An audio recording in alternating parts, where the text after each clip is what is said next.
நான் ஏன் பேசல என்னை பார்த்து கேட்குறாங்க. நான் பேசணும்னா என்ன ஆகும் தெரியுமா? என்ன ஆகும் நான் எல்லாருக்கும் வாந்தி மீதி வந்துடுமா? இருக்கிறவங்க கூட தூக்க மாட்டேங்க செத்துருவானா? இன்னும் அவ்வளோ பெரிய ஆள் 5 நிமிஷம் பேசினேன். ஆகையினால் நான் பேச ஆரம்பித்தேன். பேசுறது தானே சட்டமன்றம். அது மட்டும் இல்லை, என் டேபிளில் 3 ஆடிட் ரிப்போர்ட் இருக்குது. யாருக்கிட்ட கூப்பிடுற ஒரு ஆடிட் ரிப்போர்ட் 2 பேரும் எம்எல்ஏ இருந்தோம். ஒவ்வொரு மீட்டிங்லையும் ஆடிட் ரிப்போர்ட்டு சபையில் வச்சா சிஏஜி ரிப்போர்ட்டு.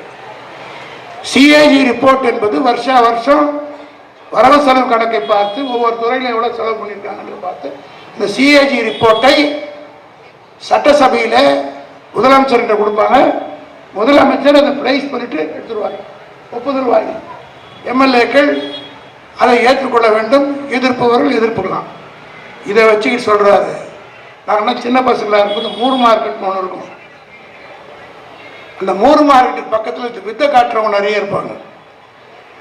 கீரியும் பாம்பு எடுத்துன்னு வந்துடுவோம். நம்ம வயசு போல இருக்குது. ஆமாம், அந்த காலத்து ஆளுங்களுக்கு தான் தெரியும், புது ஆளுங்களுக்கு தெரியாது. ஏன்னா 3 மார்க்கெட்டே தெரியாது. 3 மார்க்கெட்னு இருக்கும். அங்கே விதை காட்டுவான்.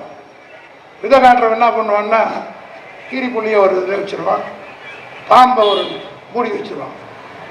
கீரிக்கும் பாம்புக்கும் சண்டை விட போகிறேன்னு சொல்லிட்டு கையில் இருக்கிறதெல்லாம் போடணும்.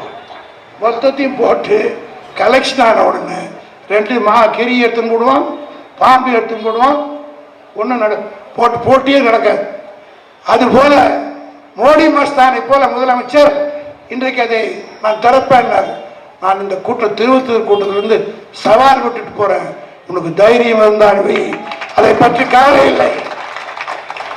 யாரை பார்த்து மிரட்டுற?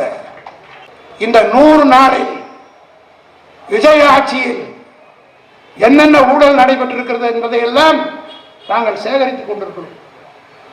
இப்பவே ஒரு 10-15 வந்துருச்சு. ஊழல் எங்கடா ஆரம்பிச்சிருக்குதுன்னா முதலமைச்சருடைய ஆபீஸ்லேருந்தே ஆரம்பிச்சு. விஜய் அவர்களே, இந்த திருவத்தூர் கூட்டத்தின் வாயிலாக நான் சொல்கிறேன், இப்போதான் உனக்கு கேடு காலமே ஆரம்பிச்சிருக்கு. இப்படித்தான் ஜெயலலிதா 1991 ஆட்சிக்கு வந்தவுடன் முதல் முறையாக ஊழல் ஆரம்பிச்சது டான்சிங் நிலத்தை வாங்கினது தான். நீ அங்க கட்ட ஆகுது, நாங்க இந்த கட்ட ஆகுது, எந்த கட்டு மேட்ச் ஆகுதுன்னு பார்ப்போம். இது உலக மகா தப்பு. அது கூட நீ கேஸ போட்டு நடத்தி என்னென்ன சாட்சி என்ன டெண்டர் எல்லாம் 2. 3வது 6 கஸ்டோடியன் டெத், லாக்அப் டெத் 6. அதை மொத்தத்தையும் சேகரித்து வச்சிருக்கிறோம்.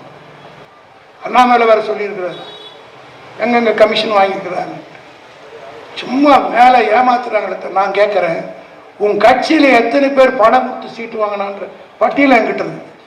யார் எவ்வளோ ரேட்டு கொடுத்துருக்காங்க, யார்கிட்ட கொடுத்துருக்காங்க, யாருடைய ரெக்கமெண்டேஷன் என்பதையெல்லாம் எங்ககிட்ட இருக்கு. நீங்க இந்த கட்டா வருங்க, நாங்கள் இந்த கட்டா இருக்கோம். ஆக திமுக காரங்கிட்ட மோதி வென்றதா சரித்திரம் இல்லை என்பதை விஜய் புரிஞ்சுக்கணும். யார்கிட்ட மிரட்டுற, யாரை பூச்சாண்டி காட்டுற?